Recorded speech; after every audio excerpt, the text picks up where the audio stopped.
Skye, I have a confession. Already? We haven't even started.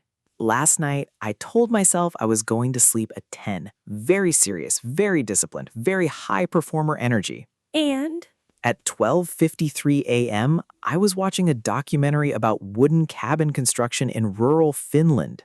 Aiden, you don't live in Finland. I don't even own tools, Skye, not a single drill. And this is exactly why today's episode matters, because that moment, that midnight spiral, is not a failure of willpower. It is a failure of behavioral architecture, and that is what we are breaking down today.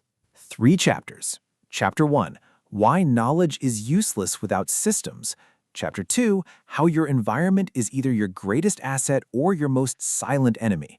Chapter 3, The Identity Shift That Separates People Who Sustain High Performance from people who just talk about it. Let's get into it. Skye, here's the uncomfortable truth that nobody in the productivity space wants to admit. Go on. Information is not the bottleneck. Every high performer, every executive, every person who has ever Googled how to be more disciplined, they already know what they should be doing. Sleep matters, movement matters, recovery matters. Nobody hears vegetables are nutritionally dense and feels their life transform. Exactly.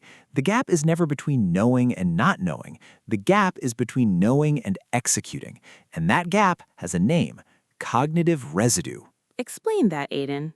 Cognitive residue is the mental weight that accumulates when you repeatedly break your own commitments. Every time you say you'll sleep early and don't, every time you plan a workout and skip it, you leave a trace, a residue. And over time, that residue erodes your self-trust. Your internal voice starts losing authority. Which is why willpower-based approaches almost always fail.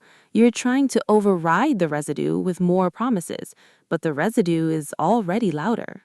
So the real question isn't, what habit should I build? The real question is, what kind of person do I need to become for this habit to be automatic?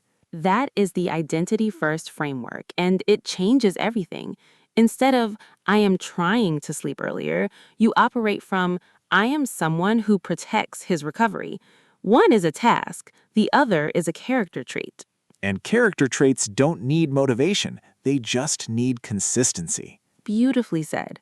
Chapter 2, Environment Design.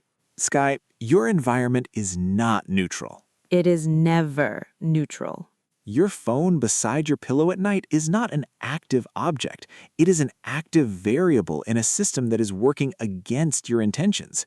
The biscuits in a transparent jar on your kitchen counter are not temptation, they are architecture, bad architecture. People blame their character when they should be auditing their setup, and that is a critical distinction because I have no discipline is a character indictment, but my environment is optimized for distraction is an engineering problem, and engineering problems have solutions. That's the leverage point, Skye. Leverage, the ability to produce disproportionate results with minimal effort. Most people try to out-willpower a broken environment, but one architectural adjustment, phone out of the bedroom, laptop closed at 9 p.m., running shoes by the door, creates leverage. Suddenly, the healthy choice is the path of least resistance. Which is what the most sophisticated performers understand. You don't rely on motivation, you engineer inevitability. And the most detrimental environments are rarely dramatic. They're not chaotic. They're just subtly misaligned. Constant low-grade noise, constant accessibility, constant friction against the things that matter. Aiden, I want to add something here that often gets overlooked. Go ahead. A significant portion of what we call bad habits aren't behavioral failures, they are emotional regulation strategies. Say that louder. Doom scrolling, late-night eating, staying perpetually busy, avoiding rest, these are not laziness. They are coping mechanisms, sophisticated ones. They deliver immediate emotional relief at the cost of long-term performance. Temporary relief, deferred consequence. And the reason most habit systems collapse is because they try to remove the behavior without addressing the underlying emotional function. You take away the coping mechanism, but the pressure that created it is still there. That's taking away the umbrella without stopping the rain. Exactly, which is why the most sustainable behavioral change starts with one honest question. What is this habit doing for me? Not what is it costing me, but what is it giving me? Because until you answer that, you're fighting the symptom, not the system. Chapter 3.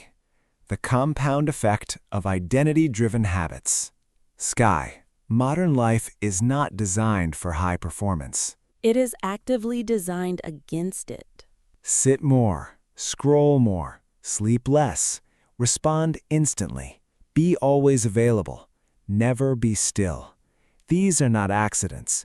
They are the default settings of a system optimized for your attention, not your development. And this is where most people burn the candle at both ends, pushing themselves relentlessly, calling exhaustion ambition, calling overcommitment productivity, until the system breaks. Which means the most radical thing a high performer can do in the modern environment is protect their recovery with the same intensity they protect their output. Rest is not a reward. Rest is a restorative strategic input. Restorative, meaning it actively rebuilds your cognitive and physiological capacity, not passive, not lazy, generative. And this is where the compound effect becomes undeniable. The compound effect is the principle that small, consistent actions repeated with discipline over time produce results that are exponentially disproportionate to their apparent size. A 10-minute walk every evening sounds insignificant, but done for 2 years, it rewires your relationship with your own body, your stress response, your metabolic baseline. The boring habits are the powerful ones, because the people who win long-term are not the ones with the most intense week. They're the ones who are still executing 6 months from now. Which means the metric is not how impressive is this routine. The metric is this sustainable? Can this survive a difficult week? Can it survive disappointment, travel, a bad month? And when you miss a day, because you will, the skill is not perfection. The skill is the return, getting back on track without shame, without a dramatic reset plan, without turning one bad Tuesday into a crisis of identity. Resilient people are not people who never fall. They are people who have mastered the mechanics of returning. More like a tree than a statue. A statue looks strong until it cracks. A tree bends in the storm and grows back stronger. Yes? Yes? I think that's it. That's the whole framework. Summarize it. Audit your cognitive residue. Understand what broken commitments have cost your self-trust. Design your environment for inevitability, not willpower.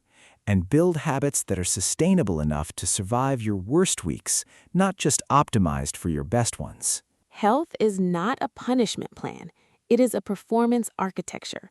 And the people who understand that, the people who build systems instead of chasing motivation, those are the people who compound over time. And that, right there, is the English peak philosophy.